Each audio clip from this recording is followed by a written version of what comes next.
Hey, what's happening, folks? Welcome back to the Play to Win podcast. I am Alex, as always, and I've got your other game gurus here, Josh. Hello.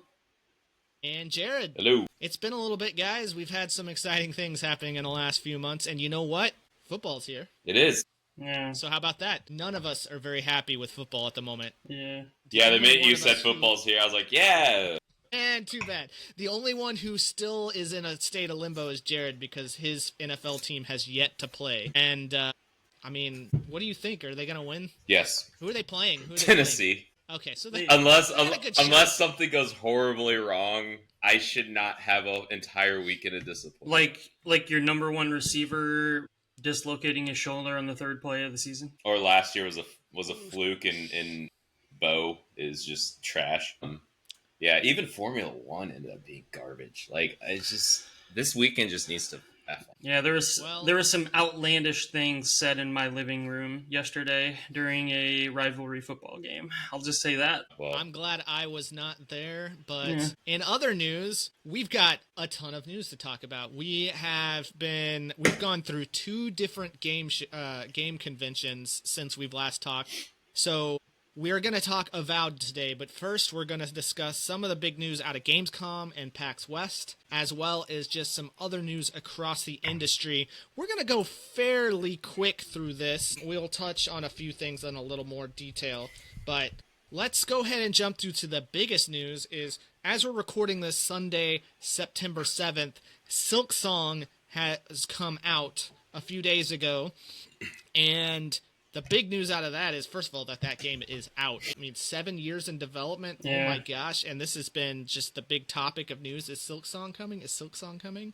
And it was so big that every storefront crashed. You know what? I'm willing to bet that even GameStop crashed during this. You know, that right? I think that's, and Silksong definitely isn't my typical cup of tea, but I think that's fantastic that games of this style have the hype enough to crash storefronts still, and that says a lot about the industry and where it's at right now. And I people think go bananas for a good Metroidvania. Yeah, I love a good Metroidvania. I downloaded Silksong. I've played about an hour, maybe 2 hours into it. Unfortunately, I don't think it's for me. It's the bugs. I'm just not into bugs, man. Just not into it. So, but Josh, I know you're checking out Hollow Knight, so I'll be interested to touch base with you in the next month and see what you think. Yeah, we'll get a full report. Next up, we've got Chronos. Josh, tell us a little about Chronos. Chronos: The New Dawn, released recently, actually on my birthday, I believe, which was Friday, the September 5th. Happy birthday. Yeah. But yeah, it's essentially very similar kind of aesthetic to like Dead Space / Resident Evil. Okay. Yeah, you kind of play as a member of an organization called the Collective, and your job is to fulfill a mission called the Vocation in what appears to be to my perspective right now anyways, a post-apocalyptic Poland. And there's also some elements of time travel, which might kind of be insinuated by the title of the game. But from what I've seen so far, it looks like it'd be a pretty fun game. It's reviewing pretty well right now, and I mean, honestly, it might be something that we consider playing for the show.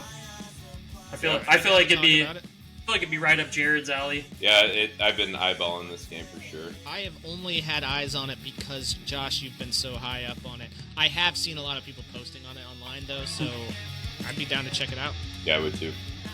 The next bit of news is the newest DLC for Indiana Jones and the Golden Circle has dropped, and it came out on September 4th. Hollow Knight Silksong Day.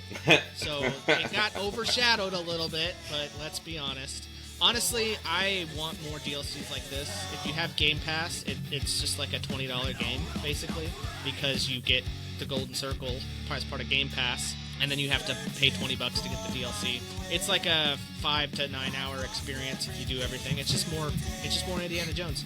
I'll talk about it a little bit later because I am playing this, and I'll give you my thoughts on that. Next up, we have been seeing a lot of hands-on impressions from some pretty high-profile ports to the Switch 2.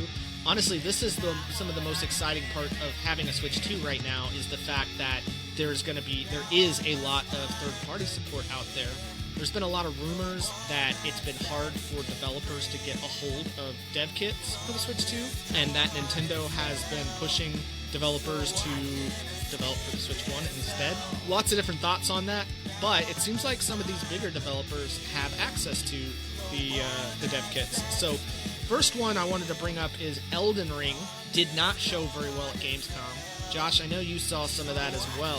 What do you think about what you've heard for Elden Ring on Switch 2? I mean, it just, a little laughable, maybe, the state at which it kind of premiered at Gamescom from just kind of the media perspective.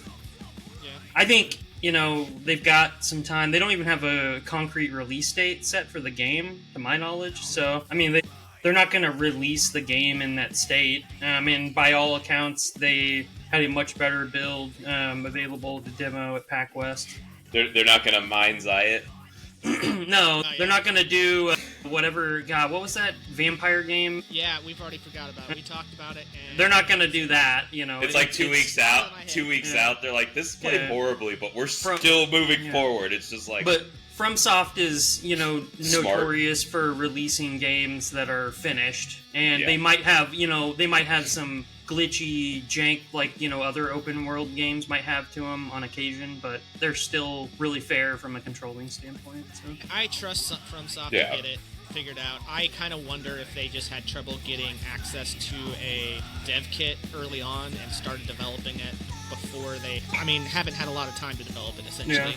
And so that's probably what we're seeing, because it did demo better at PAX West. It was mostly frame rate issues, from what I understand. Very much. Which is important in a game like this. Quite up and down. Next up, Final Fantasy VII Remake seems to be basically the gold standard for what a Switch 2 port should be. I know there's been some discussion about people upset that it's only hitting about 30 frames per second, but it's a smooth 30 frames per second. And personally, if I can get a lock 30 frames per second, that's good enough for me, as long as the game looks and runs well otherwise.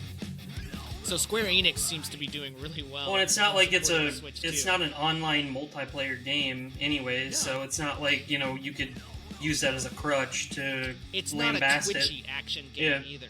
I mean, it is an action RPG, but it's not twitchy by any means. And then, surprisingly, it seems like Star Wars Outlaws is getting second life on the Switch 2, and I think this could be really good for Ubisoft and Outlaws. I think it seems to look amazing. I think that's great for them, and I need to give that game more time because I played it very early on. I was a very early adopter, and I didn't mind it at the time, and it always looked great as open world Ubisoft games do, but I think it coming out with a port in the current state of the game and the content in the game, I think is just a perfect, equation for them to see second life, like you said. So definitely check it out. Well, I'm excited. I still want to play that game, and seeing the new images on the Switch 2, it's a gorgeous game, and the thing I hated the most about it is out of the game. So give it a go.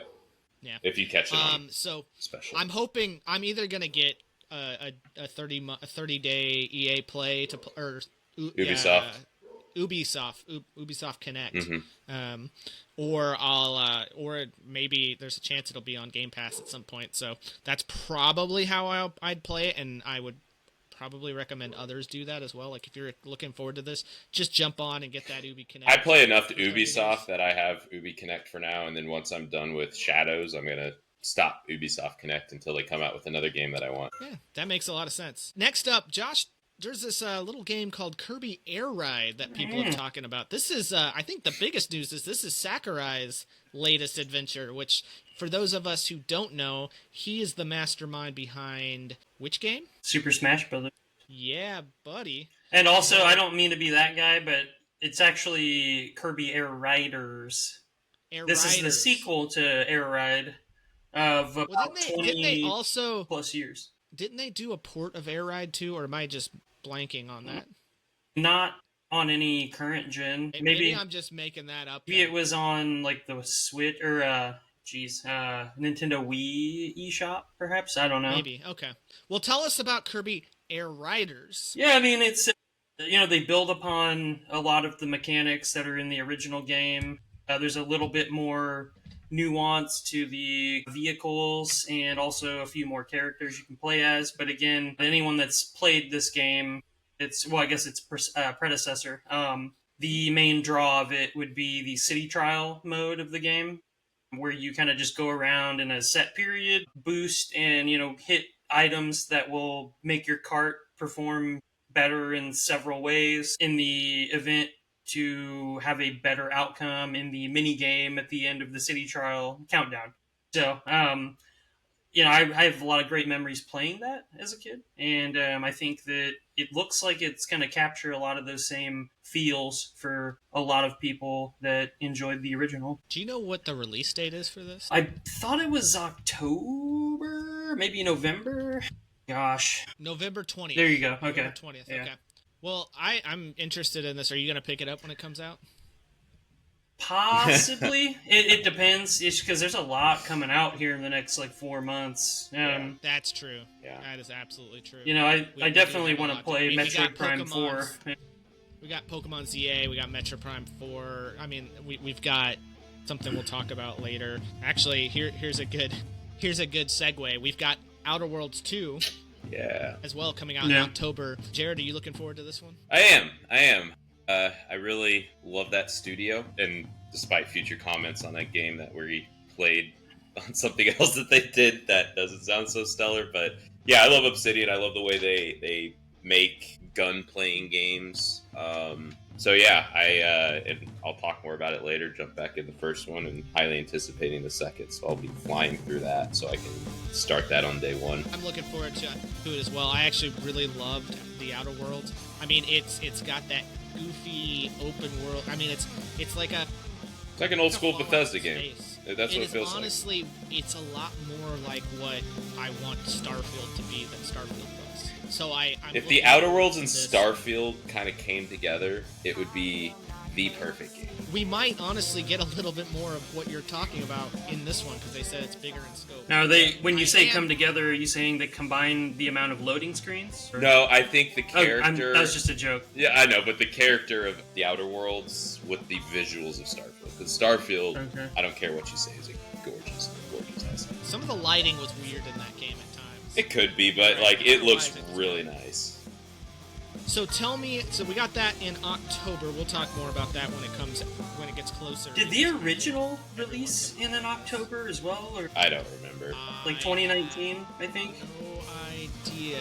Let's see. Outer Worlds came out in October 25th, 2019. So yeah. Look at you. I have the internet. The Google is very helpful these days. So we've got rumors, hold your breath, folks, of a PlayStation 6 handheld. What is your temperature on this? Hot or not? Josh? Hot or not? I mean, it sounds fun, but I would have to see it to know whether or not it's a useful purchase, Jared, you're at the store, you got to pick up a PlayStation 6, and you've got three options. You've got the high tier PlayStation 6, kind of like the digital or the disc model we have right now. Mm-hmm. You've got the midline PlayStation 6 that's discless, but maybe $50 cheaper, and you got this handheld model, which good enunciation. Docks. Which one are you picking up? Are you picking up the handheld model, the all digital model, or the disc model? Disc model. I'm not a handheld gamer. The discless. The time I spend gaming is the only time I have to spend gaming. Even if I were, I don't know, I don't have a lot of downtime. So the appeal of a handheld, I get it for some people, but it just doesn't fit my lifestyle. I think both Xbox and PlayStation are trying to capitalize on the success of the Switch. Which is weird, because that's not even their product. See, and my thing, too, is when I play video games, I want immersion, so I'll put my headphones on, I'll be in a dark room, I want as big of a screen as I can possibly get, and I don't want to perceive anything else. And so, handhelds just are counter to that, in my opinion. Yeah. Unfortunately, handhelds have opened a world for me up where you have to multitask on basically everything, so... It's I gotta have the game on and I can play my game while I'm watching the game. It makes everything. Man, that's me too, and Kayla hates it, so... Although, it's kind of nice because, she could be watching something else in the living room while I'm playing a game, or vice versa. Or, since for those of you who don't know, I'm a new dad, and so I've been spending a lot of time in the bedroom with my newborn, and so sometimes I'll just sit there with the game with my handheld and something on the TV while we're taking care of the kid. I don't divide my attention with my loved ones. I'm present and in the moment. Him, I'm very focused on him when it's in the moment, but when he's sleeping, I'm looking for anything I can to entertain me that doesn't disturb him. So, Jared, tell us about this Roblox lawsuit. I have not heard about this. And it's not a lawsuit, it's Roblox lawsuits. Lawsuits, okay. So Roblox has been Suit up. Right. It's been exposed for a while now, and it's just getting worse and worse. And I think it's going on 20 years of being a platform. So congratulations to Roblox. Hope you make it to your 20th. Actually, I hope you don't. But they haven't really taken any measures as they have grown to the size that they are, which is ridiculously huge, to monitor predators and to keep kids safe, which are the main use of the platforms. And there are multiple instances where adults or older teens, almost adults, will get in there, seek out kids, get them into private chats, and then try to switch them over to Discord. Because, like, you can't share pictures and videos and stuff through Roblox, so they have to try to get them somewhere else. I was watching something on YouTube the other day while I was working. I just watched body cams. I know it's weird. But it was a kid, an older teen, like 17, 18. He doesn't split his attention. I do for work because he doesn't multitask. Because some of the stuff I do at work is mind numbing. But like this dude on the body cam video, like had been a predator to like 30 something kids, which is insane. And well, there's that's all we got today, folks. So Roblox, it's if you have kids, be careful on that platform, but just know. Yeah. It's either probably not going to be around much longer because they're going to have to pay for exorbitant legal fees, or the platform's going to go through some major evolution in order to stick around. So they'll figure out, they'll do something. I mean, I can't imagine that the platform this big will just completely disappear because of this, but something's going to change. Yeah. It's going to be different. And we give Nintendo a lot of crap for the way they handle online, like, voice chats and stuff. Yeah. But they really value protecting kids. Yeah. And you, so, like, if you're... That's a model to look at. Main audience is children, keep them safe.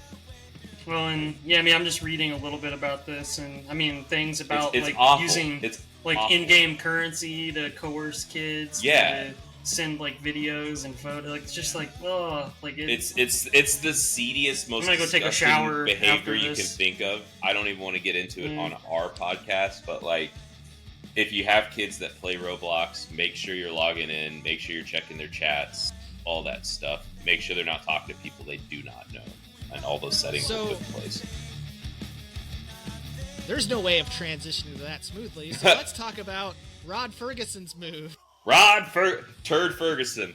What does Roblox have to do with... A guy named Rod. Nothing. Bioshock. So Rod Ferguson is... I mean, we talked about him a few weeks ago, I think, when we were talking... Well, I don't know if we were talking online or offline about this, but Rod Ferguson is the closer of the industry who was recently brought in by Blizzard to finish Diablo, get Diablo 4 out the door, and he is famous for getting things done and out, and successful.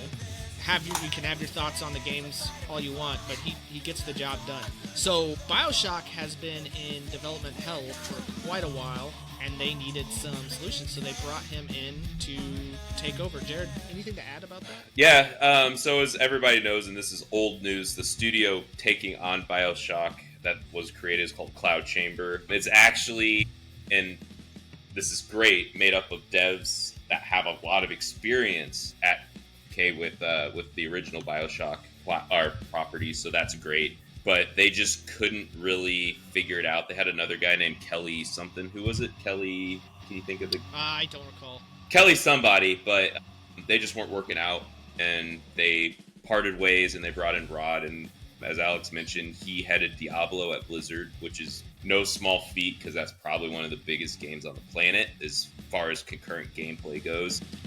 Not GTA has something to say. But he also took on Bioshock Infinite 2 and helped scoot that out the door as well. So he does have his hands in Bioshock. So, having somebody with such a great pedigree for putting out complete games, again, regardless of what you think about the games, they're always in a great state for the most part.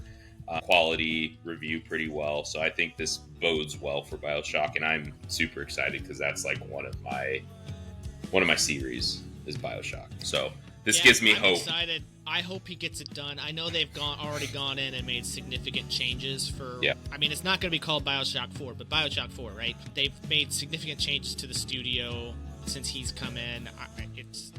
And it's no small feat. Like, you have necessary. one of the most beloved game properties that's been brought about in a very long time. The way the original trilogy ended, you have to figure out a way to pivot from that. You have to one-up both Columbia and Rapture. So, like, there's so much here to It could be in space. overcome. Or underground. Yeah, and I'm excited for it. Could be amongst all of the weird cities, like, because they do time dilations and reality. But anyway, that's going to be in a really good spot. So, question for you, Jared. Yeah. What comes out first? BioShock 4, headed by Rod Ferguson, or Ken Levine, the creator of the original BioShock, his Judas project? Judas. There's a very real chance that they come out pretty close together at this rate. It'll be within, half a year, I think, but I think Judas will come out first. I'm excited to see what Ken's got going with Judas, but all right, last bit of news we'll hit real quick. Jared, tell us about the latest with CDPR. Yes, so there was a recent earnings call, and they're kind of going over their dev allocation amongst their various projects. So if you are excited about The Witcher 4, this news will be very exciting to you, and it just shows how close they are to putting that game out and probably ramping up marketing very soon. But on their earnings call, they moved their dev total from 422 to 444 working on Witcher 4, and that's out of 799 total devs.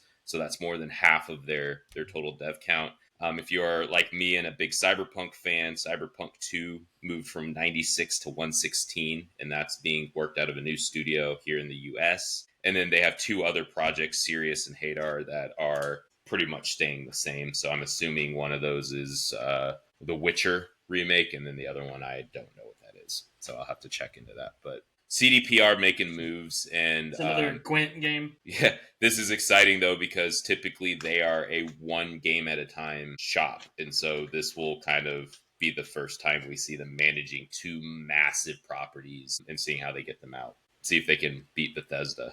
Well, I'm excited to see what happens here. Yeah, I am too. CDPR, because they've got two of my favorite properties. Yeah, they're my studio. I absolutely adore that studio. Well, let's talk ROG Ally X. So I have been playing with an ROG Ally X for the last about month now, and I've got some thoughts on this little handheld.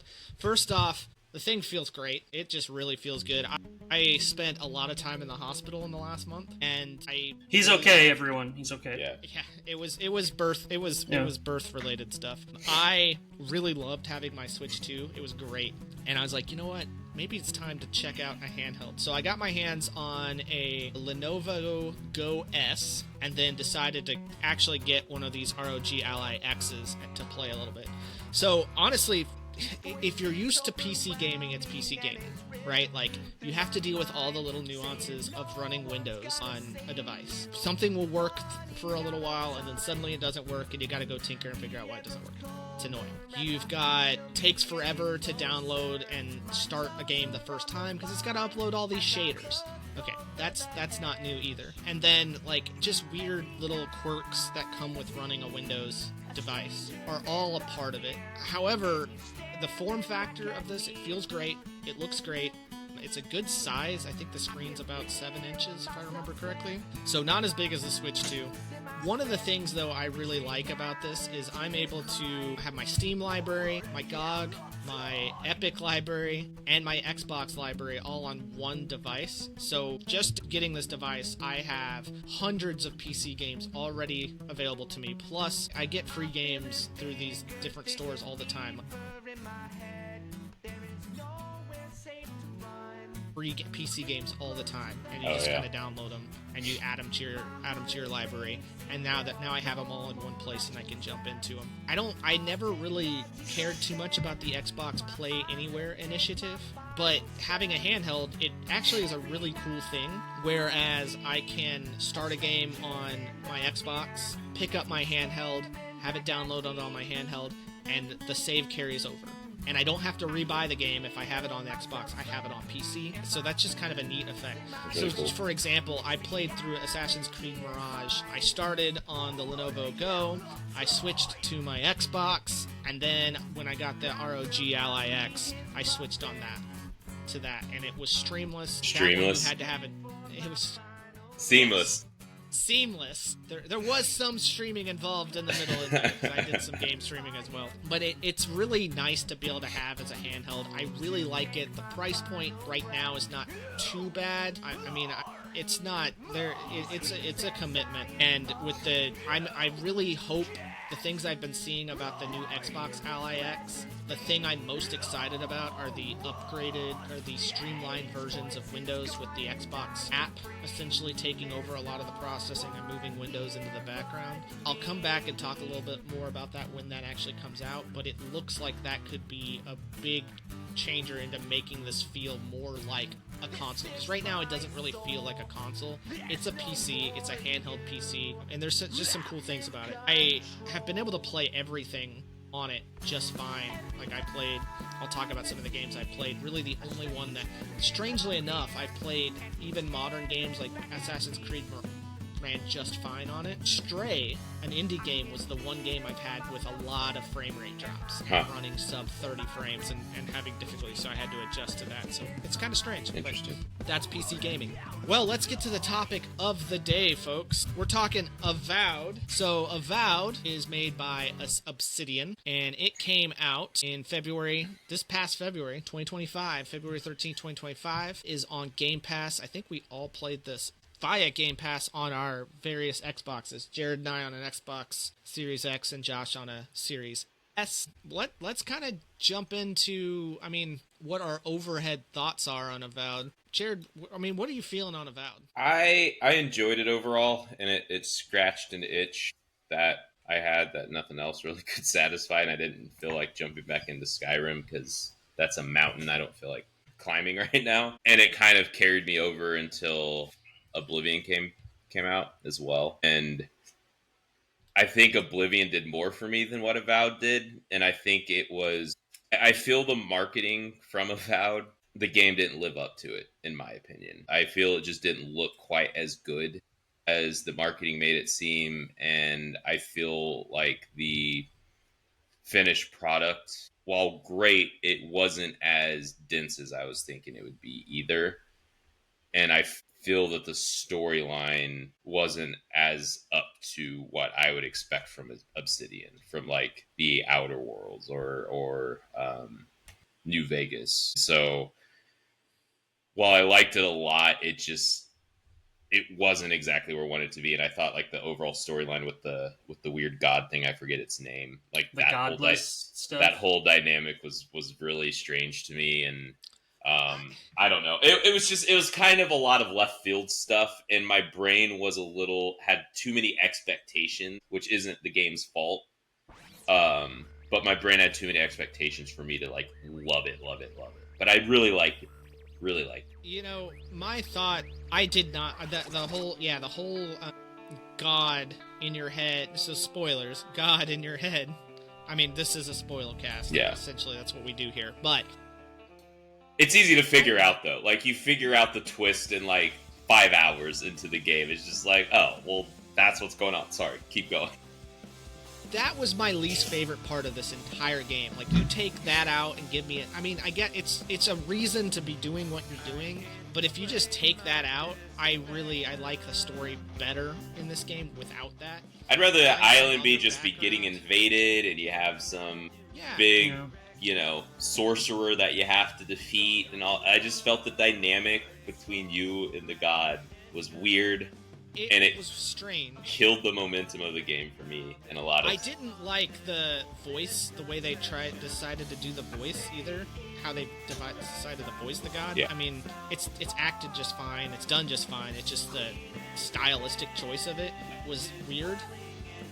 Are you talking about like the editing on it, or what do you mean? Just how it sounded, just sounds, the aesthetic of it. It sounds like a person talking. Oh, okay. Yeah. It doesn't sound godlike. It doesn't sound epic. It doesn't really do anything for me. It sounds like Jennifer just talking to you. Yeah, it just sounds like your coworker. Siri wants to know more about the human condition. Yeah, that's a lot of. It sounds like an AI trying to figure out how to be a human. Yeah, right? yeah. A lot of the times, and Desperately wanting to be human. It's like that. I kind of like the idea of like, oh, I'm teaching this god to be human. Yeah. But because I was thinking, oh, what's gonna happen is I gotta, this thing is gonna either destroy the world or not, and it's gonna be based on my choices. Not really, which would have been cool, Yeah. but it's not really that way. Yeah, there's really only like a handful, like maybe one or two like big decisions in the game that kind of really ripple. I felt like. Yeah. There's like one in each zone, at least one in each zone, because I remember Jared and I talking about The mine. second zone. Was that it where you destroy the caves? That No, one, we like did where talk about the that. We talked about The that. but city. No, Was it the before that, city? The Yeah. city, right? But you can choose to you have can- the Emerald Stayer people go to the desert, right? Or Well, yeah, or but even stay. before that, you That was a big choice. discover if you discover the encampment of the crap, I forget what the name of the militaristic group is, the paladins. oh the Yeah. gosh dang it, Steel Garrote. Yeah, still Yes, Garrote. if you find the Stilled Garrote's encampment and you wipe it out, you save the entire city. Yeah. But if you don't, then a bunch of people die. And like that was a big difference between my playthrough and Jared's playthrough. And I thought that was really cool. So there are some cool decision tree pieces. But you're right, Josh. Like it's not as big of a decision tree as like Yeah. Mass Effect. It's not It doesn't shake out to like create, gigantic ripples in the story as you might think, once you get to the end. But even like you could argue that would be the distillation of Mass Effect 3, I guess. Yeah, but It was all in one game. Yeah. well, Mass Effect 1 and 2 had a lot of different things that happened Yeah. in the game. I think some people struggle with Mass Effect. I enjoyed it. Yeah. I will say that They all came to nothing. the only other thing, and I'll obviously let somebody else talk after this because I've kind of had this for too long, but the only other thing that kind of took me aback with this game is I feel once you opened up the map, it kind of felt like you had a good stride going, the game was over. Yeah. So like once I was like, all right, I'm feeling good. I can defeat pretty much anything. Let's see what's going on, and then you're in the end game. It's just like, well, crap. See, And that I liked that about this game because I felt like it didn't overstay its welcome. I mean, think about this. Do you think you would have liked this game more if you had 20 more hours? not 20 more, but like I feel like right when you hit the peak Yeah. of the mountain, it's just like immediate Yeah. Well, and down I the think other side. I think part of that too, like, yeah, I may have enjoyed the game more with 20 more hours if that additional content was meaningful. I felt Yeah. like a lot of the side content in this game was just kind of like, it's just there to get experience so you're not under-leveled for the main story. It didn't really feel, it just felt kind of tacked on, like not very much feeling behind it. I don't feel to me, exploration was prioritized in this game. Yeah. I think they wanted you to explore a little bit, but I don't think they wanted you to overstay your welcome. Whereas, Yeah. like, and I don't want to compare too many other RPGs, but let's take Oblivion. Even it's Yeah. an old, Yeah. that's a 20-year-old game dressed up in what's the Unreal Engine. Unreal Engine 5, right? But at the same time, you can walk in any given direction and find some random crap still in that Yeah. game, and then you're on some sideways 20-minute adventure where I just don't feel that happened in Avowed. Yeah. Well, and, And that even a lot happens of in the Outer Worlds, and that happened in New Yeah. Vegas. It just But if- it didn't happen here. If there was like a ancillary side dungeon or something that would be present within Avowed, I felt like a lot of instances you couldn't like access it without being specifically dialed Yeah. into that content, like side Yeah, quest yeah. or whatever, right? So it really felt like there wasn't that sense of discovery and exploration.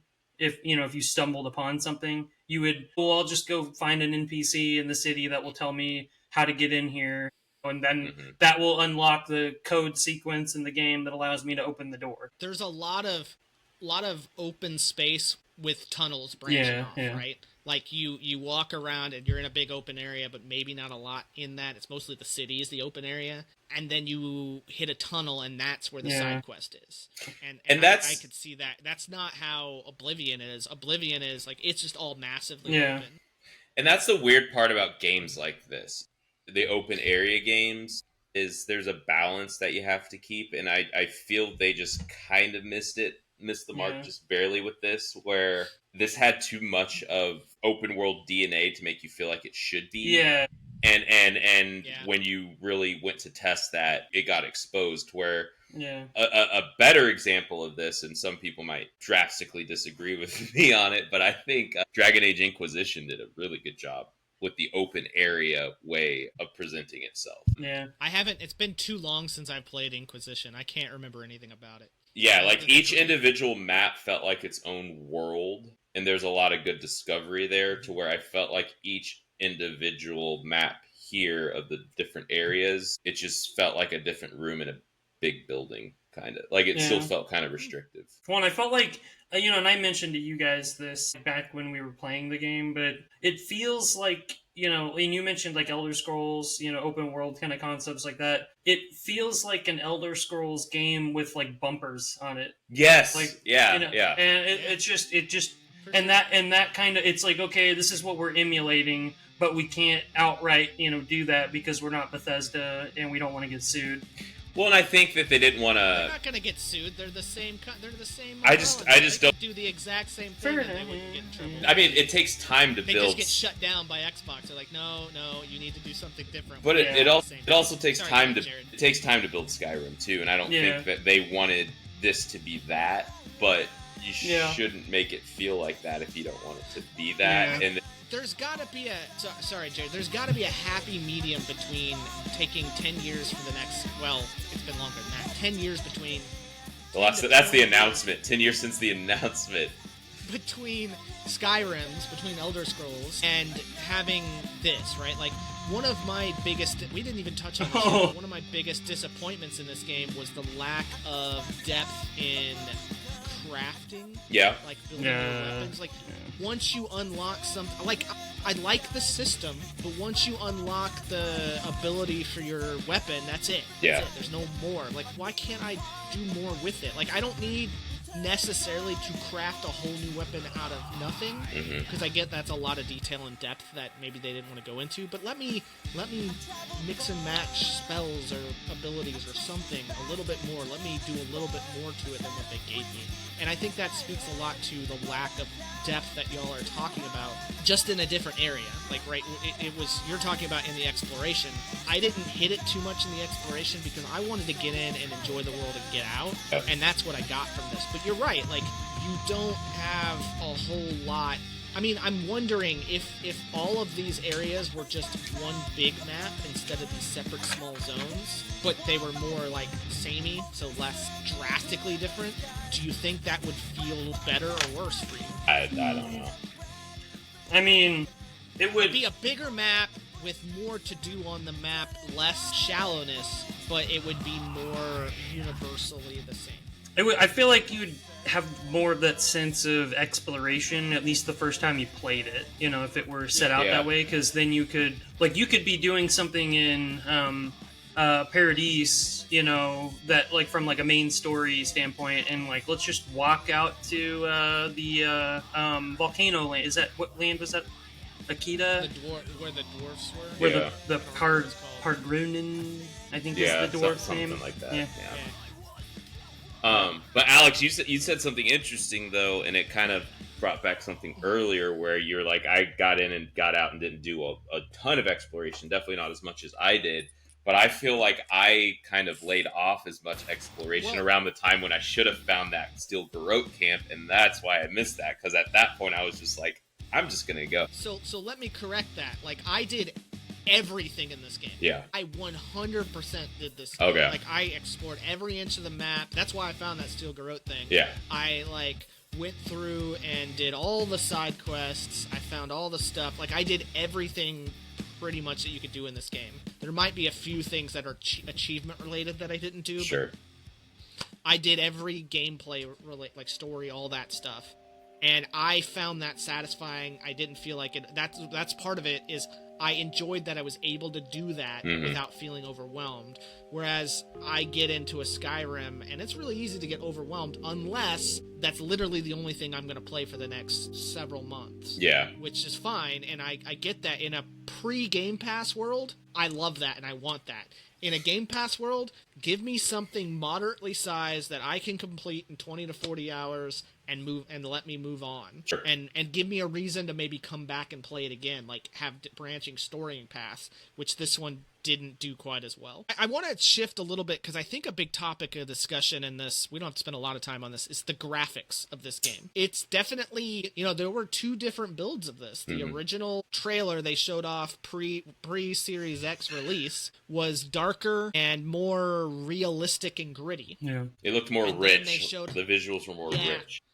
This one is a lot more colorful. Yeah, more saturated. Yeah. More saturated, but maybe with a little bit of an artistic sheen. Not too dissimilar to Dragon Age, that had a little bit of a little bit more of an artistic sheen. Although in my opinion, this game pulls it off way better than Dragon Age the Veilguard does. Veilguard at times looks very cartoony. This game looks mostly realistic, but in a more fantastical sense. Yeah. that's my opinion. I agree. I'm curious, Josh, Yeah, I mean, like Veilguard kind of seemed like a more realistic, Fable. Kind of graphically, it kind of reminded me of that. I was thinking of that too. But that's a good pull. I thought, the graphics were fine in this game. I thought they were really good, especially on, when you use like the HDR capabilities. With my TV downstairs. Preface this with the fact that I was moving during playing this game, so I kind of have a little bit of a reference on just a regular TV and then on the HDR large OLED TV. So I thought the visuals looked pretty good, and that was probably one of the main things that kept me in the game to the end. I thought that, graphically everything looked pretty polished regardless of, color saturation. The only, environments withstanding from a graphic standpoint, and kind of just how samey they looked within each area. To that same point, that was a big concern. A lot of people did not like the graphical shift in this game. Yeah. Honestly, I thought this game looked really good. I thought the worlds looked really good, and they had a lot of color, a lot of variety between different maps. Now, obviously, the map, it's kind of like an old school 3D platform where you have your ice world and your lava world and your desert world. Like, that's kind of what they did with this game. Yeah. You have this part of the map, and you go to this next part of the map. It's the jungle part. And I thought all of those were very artistically, stylistically, graphically looked really good. Yeah. I felt like this game looked really good in that sense. And I felt like the first-person aspect of it was more immersive. Yeah. Than I have no problem with... I play games like this in first person typically. It looked... I feel like they really nailed that aspect of this game. Like, it's not that long ago. Like, I'm replaying, I'm playing the Xbox dropped Hexen and Heretic. Like, old school Doom clone-esque first-person shooter games on the PC that are semi-3D, right? Sure. And to jump to this, which is, like, taking the first-person to the modern era, you're seeing, like, movement, like the camera kind of shifts and moves really well. Feels good. The arm movements as you cast spells or slash your sword look really good. You're holding your spell book out in front of you. You're moving around. It feels more realistic in the movement. I thought they really, really nailed this, more so than a lot of first-person games, even modern first-person games. Yeah, they did a great job with this one. I don't know. I feel like these games are first-person games that you can play in third person, whereas like GTA 5 is a third-person game that you can play in first person. Yeah. And you can tell just based on, like Alex said, the first-person view, it's super immersive. Everything on the screen pops. It's as you should see it, whereas when you pull out into third person, it gets a little weird. Your person's kind of frozen in their pose. Yeah. There's not a lot of good immersive animations for that. So if you look down at your feet in first person, it looks really... It looks like looking down at your feet, like through your camera. If you guys have ever done that, it just feels like really like almost like out of body kind of feeling. They did. I could see a 3D or a VR version of this game. Yeah, being really cool. Yeah, that's something that first-person games really struggle with nailing is the looking down at your feet aspect. Yeah, like you look down and there's nothing there. It's like it's literally just a floating camera. Yeah. Alex, like that's. I think you just nailed it. This is a VR game. Right. Like I feel like as a VR game, this game would be perfect. But like sitting down on my couch playing with a controller, it's just like but like no, I think that's a good point. At least it feels like a VR game to me. What did you guys think about the characters, like your party members? I like Garrus. Yeah. Garrus. Yeah, me too. It's giving me all like the old school feels from Mass Effect. It's just like I don't care if you look like a fish person. Like what was his? Yeah, well, he was a what's his name? He was a Snake Man, Lizard Man. I mean, like what? But his name was like gosh, what was his name? I'm looking it up because I can't remember either. Kai. Yeah, because I made that joke. I was like, it's obviously a play on Cobra Kai because he's a Snake Man. Like I think I said that. I was a big fan of Kai. Honestly, I liked Kai a lot. Yatsley was a good fighting companion, but she was so obnoxious, talking. Yes, I hated Yatsley as a character. But I always had her in my party because she threw down like a maniac. A great mage. And then Giada was pretty good. I didn't mind these characters. Marius I felt was a little underbaked. I feel I would have liked a little bit more from him. He was a different dwarf. Like I feel like dwarves are always these Scottish like brawler type characters, and he was a little bit. He was like from West Virginia. Yeah, like, he was a little more emotional. He was like an Aragorn elf, or Aragorn dwarf. Essentially, he's a ranger. I guess maybe that was it with me, but. I liked Giada. I thought Giada was cool. Yeah. I think I liked them all except Yatsley was just like, all right, shut up. I could have done without Yatsley. Quit talking. She stayed in her Pokeball for me. I didn't. I used her maybe a couple times. And then she reminds me of too many people I've known that would just flirt with you. Even every time you'd be like, just stop, please. Yeah, that's I just found that like off-putting. Keep flirting with you. It is just like, stop. So. Yeah. And I'm just thinking about this because I'm looking at the character list right now. This game would have been, the story of this game would have been much better if you dropped the whole thing with the god. And Sapadol. Sapadol, yeah. You drop the whole thing with Sapadol. Yeah. And Inquisitor Ludwin is just the villain, the big bad. Yeah. Like, she is the big bad. But you remove Sapadol at all, and you just deal with that. You can still have the things with the other gods going on. You can still go to the garden and explore that. Right. Because we're trying to figure out how to stop Ludwin. Well, she's basically an unkillable demon. I think that would have been a much more compelling story to me. And less weird. Well, and I was just thinking about this as you're talking about that, but when we talked about the barriers between areas in the game, right? I feel like if there were no walls and it was kind of a gigantic open map, the whole, going to war at the end of the where everything comes to a head, that would feel more realistic and less abrupt. It really just felt like, okay, now we're just waging war in Paradise, and it just seemed like it was just kind of you felt like locked out of areas when you weren't in them because there wasn't really any interaction between them. So it. Well, and that was weird too because that was a new map. Yeah. Right? Because it should have been just Paradise again. Yeah. But instead it was a new map that was locked into all these old tunnels and stuff. So I'm with you on that one. Last thing I want to talk about is what do you guys think about we kind of touched on it a little bit, but the gameplay in general? The combat had instances where the difficulty ramped up pretty high. And a lot of that kind of just is dependent on, once you kind of understand that the game is wanting you to explore, to get experience. That's kind of really the main thing. There's not really, if I recall correctly, there's not really a incentive to level up skills through combat, right? It's just through exploring. That's kind of how you get stronger, if you will. Yeah. And then obviously upgrading your equipment. Yeah, upgrading your equipment obviously would be a big factor in that. But you have to explore to find materials to do that. So that's kind of really that whole thing. There wasn't really a whole lot of status improvement, quote unquote, with your character in that regard. I kind of wish there may have been a little more outside of kind of just the skill tree itself. But, you know, I mean, there was enough there, you know, like I mentioned, to get you through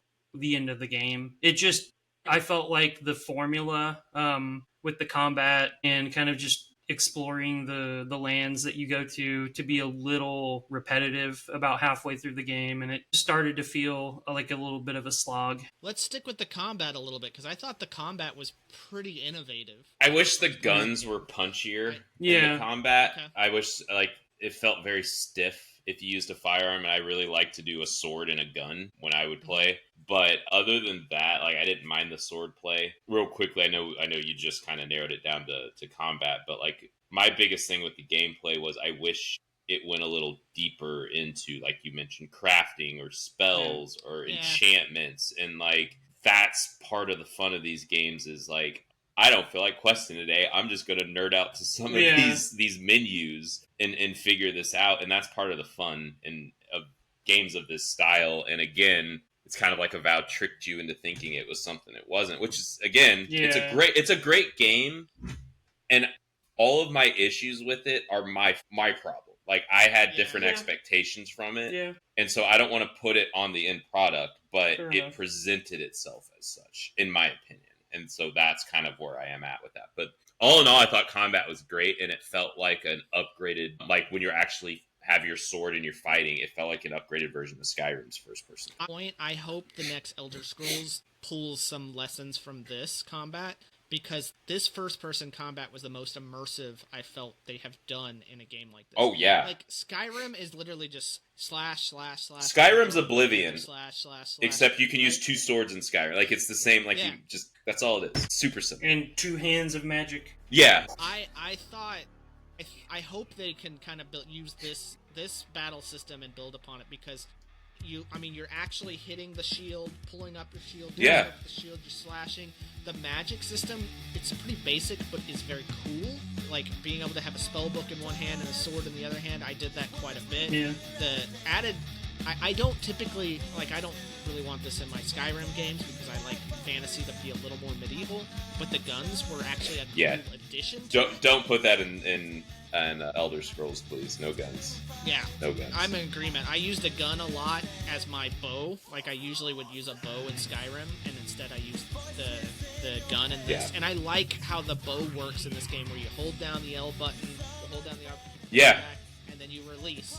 And I keep trying to do that in Skyrim, or in Oblivion, and it doesn't do it. Well, and you also, another, I guess, if I remember correctly, another thing with bows in this game is that you don't run out of arrows. Is that right? Yeah. So, I mean, that was a nice quality of life, I guess, thing, you know? Some of that stuff I kind of liked. Like, I liked not having to worry about certain things like that. Some of the more limited resource-looking, having to find things for resources not being quite as in-depth wasn't as big of a deal. I just wanted to be able to do a little bit more molding of my character's combat style. Yeah. All right, let's jump to our 30-second elevator pitch and kind of put a bow on this. Josh, what is your last-minute thoughts, and how would you like to tell people to think about this game? I would say that a 7 out of 10 is probably right about what I would give this. Truly innovative or groundbreaking, but I think it's at least worth playing, since it's really the only new American or Western RPG, I guess, if you want to call it that, like this, that we're going to get probably for the next couple years. Granted, I mean, there's another one, I guess, that came out over the summer, right? I'm blanking on the name of that, but you know what I'm talking about, Alex? I think, didn't we talk about that game?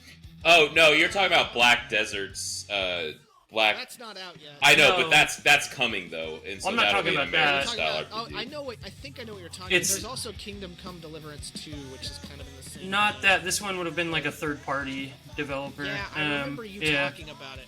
But we talked about it on the show, but I can't remember. From what I heard, that game, rivaled Oblivion remaster, but neither here nor there.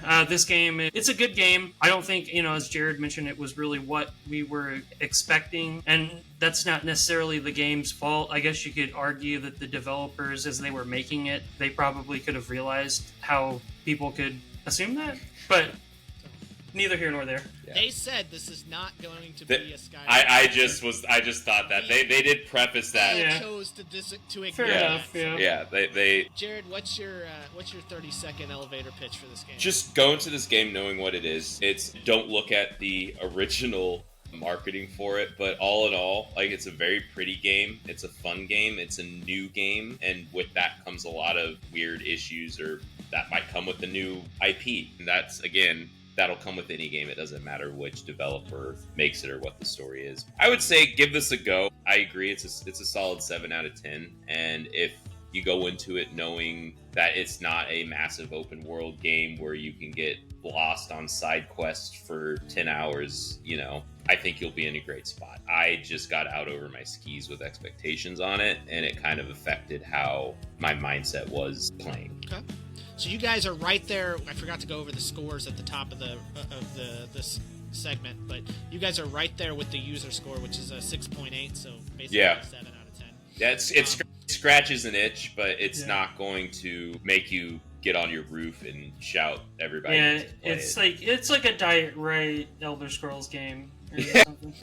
I think I liked this game more than y'all. This was the first game to really scratch that Oblivion itch for me since Oblivion, because Skyrim did for sure, but Skyrim was different. Yeah. That's the thing. Skyrim was not just Oblivion 2.0. It was different. Yeah. This felt more like what I remember Oblivion feeling like until I started playing the remaster. I give this an 8 out of 10. Really, the biggest thing this thing lacked for me was the story just didn't quite hit. The highs were not super high, the lows weren't super low, but it just wasn't a whole lot there for the story. I like the characters, I love the gameplay, that's really where this shined, and I thought the graphics actually were really great, but the story just wasn't there. I didn't mind the exploration, but I also acknowledge that the exploration was a little bit shallow. And that was kind of problematic. But in comparison to some other games, I felt like it was pretty good. And I really enjoyed that it didn't overstay its welcome. So that's where we stand with Avowed. Oh, and that game that I was thinking of was Tainted Grail, The Fall of Avalon. Gotcha. Yeah. Okay. Yeah. I haven't played that yet, but I do remember us briefly mentioning that one. So let's move on quickly. What else we've been playing? Jared, tell us what else have you been playing? Well, I alluded to it earlier, but I recently jumped back into the Outer Worlds by Obsidian. I had started this game when it first came out a long time ago. A long time ago, it wasn't too long ago. A handful of years ago. I really enjoyed it. I got really into the systems and the combat and all of that, but I just kind of fizzled out. I'm sure something else came out and derailed me from playing. I think that's about Cyberpunk times, so that's probably what did it to me. But yeah, I'm just excited to get back into it. And with this game too, as I'm finding with newer Obsidian games, is I think my expectations of it originally, like, I hadn't played very many Obsidian games on this level before, so I didn't know what it was, but I'm appreciating it a lot more. I'm really loving the corporation aspect of it, and knowing that and listening to like some dude on his deathbed that I find in a cave giving me a corporate pitch for Spacer's Choice. It's really like dark and funny. Yeah. And I really like cyberpunk dystopian properties like Alien and Cyberpunk, and I like the humor in it. So that's really tickling me to death this time around. Did either of you watch the secret level episode for Outer Worlds? I didn't. No. Check it out. It's good. It's really well done. It's like 20 minutes long. Maybe. But what I like about this too, though, this game is if you're looking for something that does get more complex and definitely gets harder, but it's not going to punish you in the beginning, this is a great game to jump into. I had kind of been wandering around different games over the past few weeks trying to find something to play. I tried playing Atomfall for a little bit, which is a fun game, but I backed myself into a corner because it's a very hard game, and I had saved myself into a corner too, where I'm like, I gotta start over. I'm not starting over. I did something else too. I feel like this is just that perfect jump into it. If you play on normal mode, you're not going to get destroyed. You can kind of get that learning curve, figure out the systems. If you want to ramp up the difficulty in a couple hours, you can definitely do that and not feel like you're going to get destroyed. I'm excited for it. I'll give you guys more reporting on it as I get farther into it. Definitely in anticipation of the new Outer Worlds, and maybe I can kind of do a recap episode on that before we get into the second one. We could potentially do an Outer Worlds episode. But yeah, it's a fun game, and it's funny, and it's a manageable game too. So more to come from that. From me. Well, I've been playing a couple of older games, actually. I went back and played Batman Arkham Asylum, which, by the way, I didn't realize this, but if you are a fan of the old animated series, this game was made for you. Yep. Mark Hamill as the Joker. Oh my god, I'm blanking on his name. Kevin Conroy as Batman. It's great. Like, I'm going to go in and play the rest of the series at some point now. I went back and played Stray, which was delightful. Like it was. I was Kitty cat. so I thought I'd like it, but it was really entertaining and good, and a short, quick in and out. I think I played for 9 hours. Nice palate cleanse of a game. It was great palate cleanse game. Annapurna really did something special with that one. And I've been playing the new Indiana Jones DLC, which if you liked Indiana Jones and the Golden Circle, you're gonna like this DLC. It's just more of the same. I just like the adventure aspect of it, exploring Rome a little bit. I need to play that game. And it's so much fun. I really liked it. And all three of these I'm jumping back and forth and playing on the ROG Ally X and my Xbox as well. So, Josh, real quick, what have you been playing?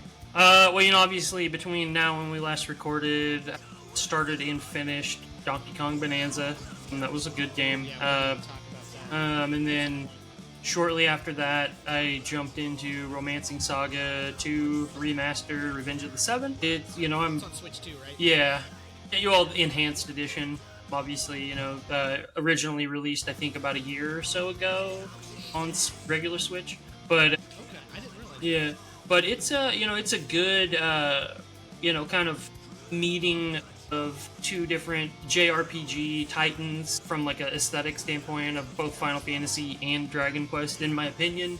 That's how they both kind of, especially the enemy design, definitely seems inspired by Dragon Quest. The life point mechanic is an interesting take that kind of forces you to really focus more on the combat and, maintaining people being alive and buffing them and things like that might not necessarily be present in a traditional Final Fantasy game where you can eventually just steamroll things random encounter wise. And then I've also started the original Hollow Knight in the past couple days. Been enjoying that game. It's definitely, I really like the art style. The gameplay, the mechanics seem pretty solid and fair, which is a given for a game that has to be a Metroidvania. It's got to feel good to play. But yeah, outside of that, I mean, just kind of counting the days down till Final Fantasy Tactics Ivalice Chronicles releases. Hey, and they're talking about, there's been some discussion of maybe a sequel to the original Tactics, which would be pretty cool. I have a random piece of Donkey Kong trivia that I just learned recently. Apparently, Eminem Marshall Mathers is a master, top 30 Donkey Kong player on the original arcade cabinet. And I had to look this up before I said anything on this, but his score was 465,800 points, which is good enough for top 30 global. And I guess he just one day decided I'm going to be really good at that game, and he just did it. That's funny. Anyway, Yeah. sorry. That's You talk about interesting. I Donkey didn't know Kong made me think about that. Yeah. Well, and when we talk Bonanza, we can go into the lineage of who was the original Donkey Kong. Is DK Donkey Kong 2 or Donkey Kong 3, or is he the original? I thought he was the one chucking barrels down at Mario. That's Donkey Kong Jr. That could be Senior. We don't know. There's a Or Cranky it's Kong, a confusing. or what do you It mean? could be Cranky Kong. Who knows? Is We'll have that to- Mario? It's Jumpman. Is that Mario? Why is Pauline...